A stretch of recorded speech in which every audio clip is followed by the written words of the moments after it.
Benvinguts a una nova edició d'aquests programes especials d'entrevistes que us oferim amb motiu de l'exposició Només d'anada, aquesta exposició que encara podeu veure aquí a la nau Dents de Serra de l'antiga fàbrica de Rocamber de Granollers, una exposició amb una sèrie d'activitats paral·leles que us recomanem enormement. Cada setmana entrevistem un dels personatges, un dels protagonistes que participen en aquestes activitats d'intercanvi que es fan aquí a la Dents de Serra, persones que en cap cas ens deixen indiferents, i avui us asseguro que no serà una excepció, perquè avui entrevistem amb una persona, amb un personatge que té una història també molt intensa per explicar-nos. Jean Willis, bienvenido, gràcies per acompanyar-nos. Ell és polític, periodista, escriptor i és artista. Y ahora conoceremos la seva historia. Gracias por estar con nosotros, bienvenido a Granollers. Normalmente los viajes només d'anada, estos viajes solo de ida de los que hablamos con nuestros invitados, ya son historias fuertes, son historias traumáticas, ¿no? En tu caso, el viaje només d'anada fue una huida. Sí. Tú te fuiste de Brasil por obligación.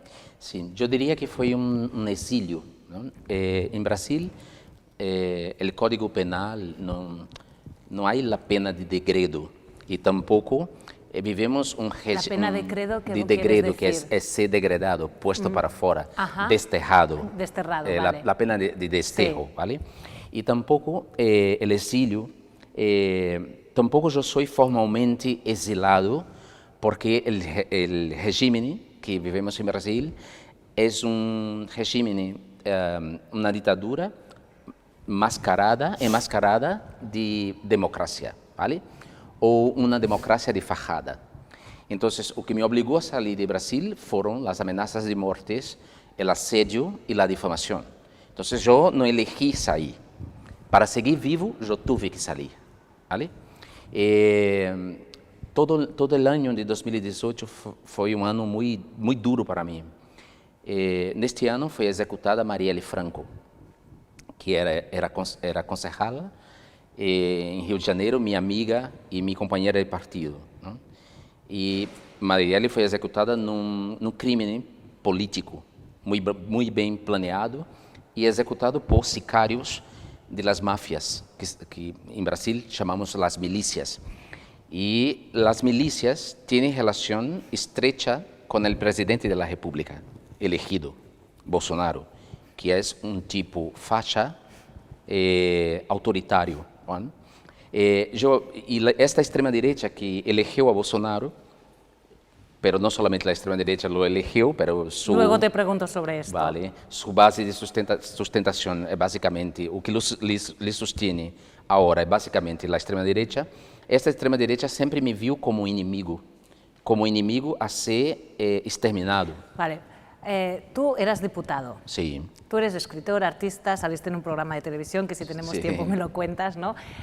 Tú eres diputado del Partido Socialismo y Libertad y activista de los derechos humanos y de los derechos LGTBI en Brasil. Sí. Todas estas condiciones tuyas de político militante, activista, son las que hacen que la extrema derecha y el presidente te rechacen y te sometan a estas amenazas y a este asedio, ¿no? Yo diría más que eso, son los rasgos que permitieron a ellos me construir como enemigo público, ¿sabe? Bolsonaro se eligió en una campaña baseada en la mentira, en la mistificación y la mentira, sobre todo por medio de las medias sociales, ¿no? Es incluso un tema que estoy estudando, investigando aquí en Barcelona, en la Universidad de Barcelona. Las fake news, ¿no? Las fake news, exacto. Yo hago un doctorado en ciencia política y es justo que estoy investigando desde que salí este fenómeno. Entonces, ellos me rechazan, me asedian, me amenazan, pero sobre todo me transformaron en una especie de tótem, de chivo expiatorio para ellos, como decir, conquistar a los corazones y mentes de la gente, ¿no? Entonces, construir a un chico que es un hombre gay, orgulloso de su orientación sexual, un hombre gay que ha venido de la pobreza, ¿no? Porque yo vengo de la pobreza, soy hijo de la clase obrera, digamos así, hijo de un matrimonio interracial,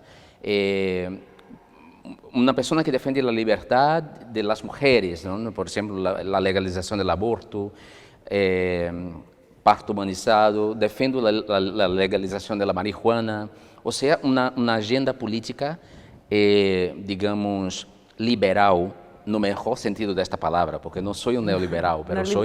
No liberal económicamente, sino... Sim, eu digo que... Vitalmente. Sou um herdeiro do liberalismo clássico, em relação ao tema das liberdades individuais, civis, ¿vale? Pero no tema econômico sou muito a favor da justiça social, portanto, um Estado que ampare aos mais vulneráveis, não? Aos mais pobres. Então, por todas essas características, eu fui convertido numa espécie de inimigo público por essa direita e por essa extrema-direita. E essa extrema-direita matou a uma companheira nossa. Explícame qué pasa con Marielle Franco. Marielle Franco era una concejal, había sido elegida en 2016, para que tú sepas, yo era diputado antes de ella, ¿no? Y por tanto, su mandato como un concejala tenía mucha inspiración en lo que había hecho yo en el Parlamento. Entonces, Marielle era una promesa de nueva política.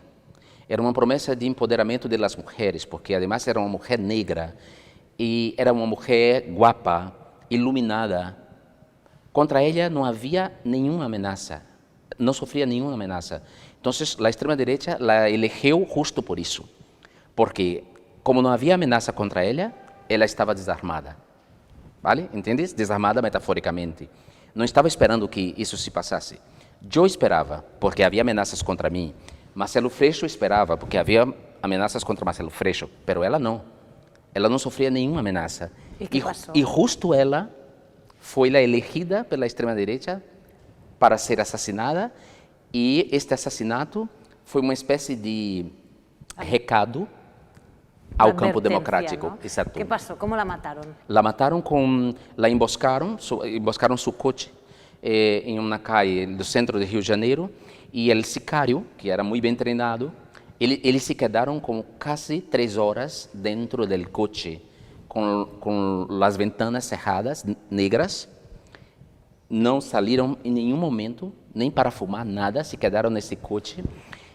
Quando ela saiu de um espaço que se chama Casa da Mulher Preta, da Mulher Negra, quando ela bajou, que entrou em seu coche, que se dirigiu, eles puseram o coche em paralelo com o dela, e o sicário sacou uma metralhadora e disparou uma única rajada de 13 tiros, que la atingiu em seu rosto. E neste atentado político morreu Marielle e morreu Anderson, que era o motorista, o chofer do coche. E isso foi uma desgraça para nós outros todos, não? Era a extrema-direita dando uma advertência ao campo democrático de que sim, podiam fazer isso. Como reaccionou o governo de Bolsonaro quando mataram a... Bueno, Bolsonaro não era presidente todavia, ¿vale? Foi este ano que mataram a Marielle que Bolsonaro se tornou presidente. Então, era o ascenso da extrema-direita. Para tu ter uma ideia, quando Marielle foi morta, houve uma comoção pública imediatamente, não? Como assim uma mulher, ela não era conhecida, mas imediatamente seu assassinato la converteu num símbolo nacionalmente conhecido, e em todas as cidades a gente bajou à calle em solidariedade a Marielle, ¿vale? Mira, 4 horas depois deste movimento espontâneo da sociedade, começou uma difamação contra Marielle em las mídias sociais. Las vías sociales, no, en las redes, en las mídias sociales, en las social media, sí. ¿No? En los grupos de WhatsApp, grupos de Telegram, e mentiras que diziam que Marielle estava involucrada com narcotraficantes, não? E dizia que ela era casada com um narcotraficante, o que era uma mentira, porque Marielle estava casada com uma mulher, ela lesbiana. Mas esta mentira, muita gente acreditou, porque é isso que passa com as fake news. Então, a ideia era drenar, como dizer, drenar, não? A solidariedade que su muerte había despertado. Una pregunta, Jean. Bolsonaro, con todo lo que se sabe de él y cómo es él, tiene apoyo de la derecha, de la extrema derecha, pero ¿por qué gana tan holgadamente en Brasil? Bueno, él venció las elecciones en 2018 porque Lula fue arrestado injustamente. Lula vencería las elecciones de 2018, ¿vale? Pero la burguesía, la clase dominante en Brasil, no quería, porque el Partido de los Trabajadores, que es el partido de Lula, había gobernado desde 2002. Lula venceu las elecciones de 2002. Hizo un mandato, un segundo mandato, eligió a Dilma y Dilma se reelegeu para un nuevo mandato. Entonces, serían 16 años de PT no poder, ¿no? Y si Lula sería el candidato, entonces sería más que 16 años. Entonces, una parte de la clase dominante no quería que Lula vencesse as eleições. Então, lo arrestaram e criaram um complô jurídico chamado Lava Jato, na prática de lawfare. E mientras hacían isso, começaram os militares, as forças armadas, sobretudo os que participaram da ditadura militar de 1964 hasta 1985, durou a ditadura brasileira. Então, muitos desses militares apoiaram a Bolsonaro e Bolsonaro teve a ajuda de Steve Bannon, o tipo que criou a campanha de Donald Trump. Sim. E, claro, já havia naquele momento uma articulação global da extrema-direita. Então, Hungria, Polônia, Turquia, Colômbia, Brasil, Estados Unidos, aqui Vox, não? A FDA em Alemanha, ou seja, uma internacional de extrema-direita começa a ascender, e ascender justo por el uso da propaganda e da mentira em las mídias sociais, não? Com a cumplicidade das plataformas, porque Mark Zuckerberg tem uma responsabilidade imensa no ascenso da extrema-direita. Então, Mark Zuckerberg tem uma responsabilidade total no ascenso da extrema-direita no mundo. O Facebook foi uma das principais plataformas onde a extrema-direita mentiu, difamou, assediou. Pero Facebook apoia ou simplesmente se inhibe? Não diria que apoia formalmente, mas a maneira como funciona, como opera o algoritmo do Facebook, a maneira favorece a extrema-direita, ¿vale? Porque el Facebook... Y tú dices que la extrema derecha de todo el mundo está interconectada, es una operación orquestada para poder llegar al poder en todo el mundo. En todo el mundo, exactamente. Marine Le Pen... ¿Y España es el siguiente? España, bueno, espero que los españoles tomen Brasil como un ejemplo. Sí, pero Bolsonaro, ¿cuántas veces ha ganado? No, ha ganado una vez. Ahora este año hay elecciones. Y todas las encuestas dicen que él no será presidente. Las elecciones en Brasil son limpias, una vez el tema de las limpias. Votaciones, digo, no siempre, la campaña. No, siempre fueron limpias. Eso sí. Siempre fueron limpias. Pero él está contestando, justo él está ahora, en este momento, contestando. Está advirtiendo de que va a haber un pucherazo, exacto, de que va a haber manipulación. Manipulación, ¿no? Porque sabe que va a perder. Es igual que Trump en Estados Unidos. Trump hizo la misma cosa, ¿no? Entonces, esos autoritarios, todos ellos, esos protofascistas, tienen Putin como el modelo. Y parte de la financiación de la extrema derecha en el mundo es hecha por oligarcas rusos. Los oligarcas rusos están por detrás de este ascenso. Por eso Putin se siente tan seguro, claro, en esta guerra contra Ucrania. Segurísimo. Sentirá las responsabilidades, claro, del Occidente, sentirá las responsabilidades de los Estados Unidos y bueno, también criticando, ¿cómo dizer, la mala voluntad de los países de Europa de buscar una solución diplomática. ¿Cómo valoras la reacción de los países de Europa ante esta guerra de Ucrania y ante este movimiento de extrema derecha del que nos estás hablando, que está también orquestado? ¿Crees que están haciendo un poco, a ver, como una palabra que no sea malsonante, pero que se están equivocando en esta actitud poco agresiva a la hora de frenar estos fenómenos? Bueno, creo que sí, porque yo soy de la solución diplomática siempre y soy un pacifista. A guerra interesa a los señores de la guerra, a la industria armamentista, ¿vale?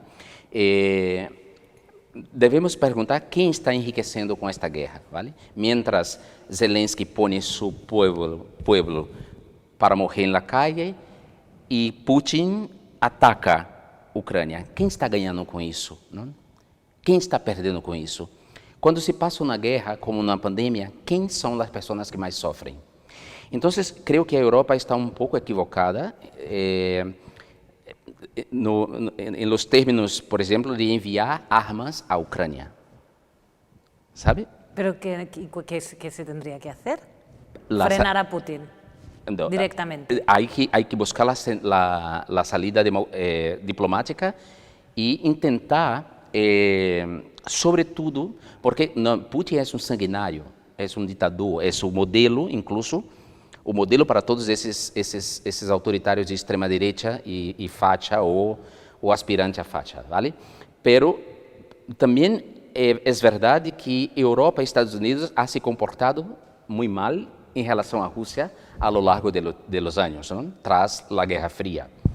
Entonces sería talvez escuchar a Putin e talvez echar mano de Ucrânia como ou reconhecer que a Ucrânia deveria ser um espaço neutro, não deveria entrar em la OTAN. Se esta decisão de pôr a Ucrânia na OTAN desperta a ira de alguém como Putin, que é um sociopata, que tem armas nucleares, a resposta não pode ser armar a gente, não é alimentar a guerra. Europa deveria, mais que todos, ter uma consciência, porque Europa ha vivido duas guerras traumáticas. Espanha ha vivido uma guerra civil que segue sendo traumática para as consciências de aqui. Então, essa coisa de armar, nesse momento de ressentimento, de ódio, de polarização, no creo que sea la mejor salida. Volviendo a Brasil, después de la victoria de Bolsonaro y viendo cómo actuaba, por ejemplo, el día que tú te fuiste a Brasil, Bolsonaro escribió en el Twitter, hoy es un gran día. Sí. Luego dijo que no lo decía por ti, que lo decía por Davos. Y su hijo, que es concejal, también sí. No se corta a la hora de hablar mal de ti o celebrar las cosas negativas que te pasen, ¿no? Después de ver la actitud de Bolsonaro, ¿la población de Brasil se arrepintió de haberlo votado? Una parte sí. Ahora Bolsonaro tiene un electorado que seguirá con él y será un hecho con lo cual nosotros tenemos que convivir doravante. Tenemos en Brasil 20% de fachas. Não teníamos ideia disso, mas agora temos. Este fascismo é algo que Umberto Eco, el escritor italiano, chama de fascismo eterno. Fascismo eterno. Está em todas partes un 20% de fascismo? Está quase por toda parte, 20% de fascismo. O que devemos fazer é sempre construir um cinturão sanitário em torno de ello para que não contamine o espaço democrático nem tampouco a esfera pública, ¿vale? Pero ahora es demasiado tarde, porque Vox, por ejemplo, en España tiene... Bueno, las encuestas le dan un subidón. Sí, le dan un subidón y tiene asiento en el Parlamento, ¿no? Pero é isso, Bolsonaro tem agora estes 20% de pessoas que estará com ele, ¿vale? Pero há muita gente que votou nele manipulada por las mentiras, por las fake news, que se arrependeu. E se arrependeu por quê? Porque o Brasil está vivendo uma inflação que não se via há 24 anos. O Brasil não enfrentava tamanha inflação. O que isso significa? Significa que o preço do arroz, dos frijoles, da carne está muito alto. E a gente está comendo menos.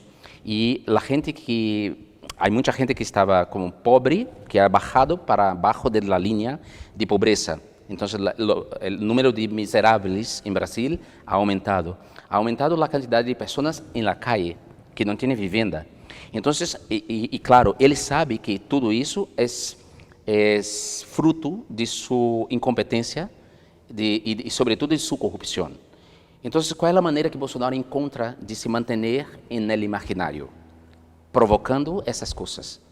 Esses debates culturais, esta guerra cultural, contra as pessoas trans, contra a comunidade LGBTI, contra as religiões de matriz africana. Ou seja, é igual que Trump. É criar um agito de modo, uma cortina, não sei se chama cortina, uma cortina de humo, que apague lo que realmente importa. Se nos termina el tiempo, pero estaría yo horas hablando contigo, pero sí que me gustaría, ahora hablábamos de este cordón sanitario, de combatir el fascismo, de combatir estas ideas como las de Bolsonaro. Supongo que una parte para combatirlo también es la educación. Hoy, esta mañana, tú has tenido una charla con alumnos, chicos y chicas, que me decías que estaban callados y escuchando, adolescentes, lo cual supongo que exposiciones como esta, sesiones con jóvenes, ¿cómo ves a los jóvenes? ¿Reciben el mensaje? ¿Están concienciados? ¿Les interesa el tema? Bueno, yo creo que dependiendo de la persona que dialogue con esses jóvenes, ¿no? Se puede despertar en ellos un interés por la política. Y necesitamos hacer eso, porque, bueno, yo soy un hombre de 46 años. El mundo es menos mío y más de ellos, ¿no? El futuro es menos mío y más de ellos. Ellos se quedarán en este mundo, sus hijos se quedarán en este mundo. Entonces es necesario que hablemos con esta generación, sobre todo estos jóvenes que fueron afectados por la pandemia. 2 años de su vida ha sido secuestrado por una pandemia y eso significa mucho, ¿no? Entonces, cuando yo fui invitado por la fábrica Roca Humberto para hacer esta actividad, eu veni com muitas ganas, porque primeiro era um reto, não? Hacía tempo que não falava para uma plateia, um público tão jovem, não? E o outro reto era como vou eu despertar interesse em chicos e chicas que fazem danças em TikTok, não?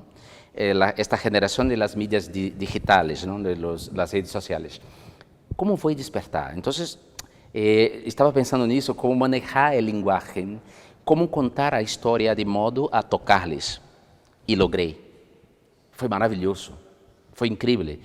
Te conto que uma niña dijo para a monitora, e a monitora me contou, dijo ela, bueno, eu ia escapar, pero não me escapei, me quedei aqui e agora penso que se eu houvera escapado, haveria perdido uma grande coisa, uma grande história, uma grande atividade. E esta chica se quedou até o final e ao final me pediu um abraço e eu recebi agora como os bilhetes que me escreveram eles, ou seja, sim, logrei chegar. Esse tipo de atividade que a fábrica Roca Humberto está fazendo é justo a construção do cinturão sanitário em torno do fascismo.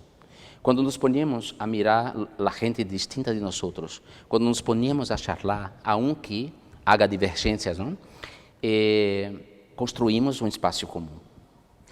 Isso, para mim, é mais importante. E tudo aqui dialoga. Esta exposição, por exemplo, é sobre exílio, é sobre migração, é sobre viagem, não? É sobre gente que ha sido desterrada, desterritorializada, perdido sua língua, ganhado outra língua. Isso e o mundo cada vez mais, o mundo queda-se cada vez mais cercano, ¿vale? Jan Willis, tenemos que dejarlo, seguiríamos. Suerte que nosotros tampoco nos hemos escapado y hemos estado aquí contigo. Muchas gracias por esta entrevista i felicidades. A ti. Nosaltres tornem la setmana que ve amb més convidats com aquest. Moltes gràcies.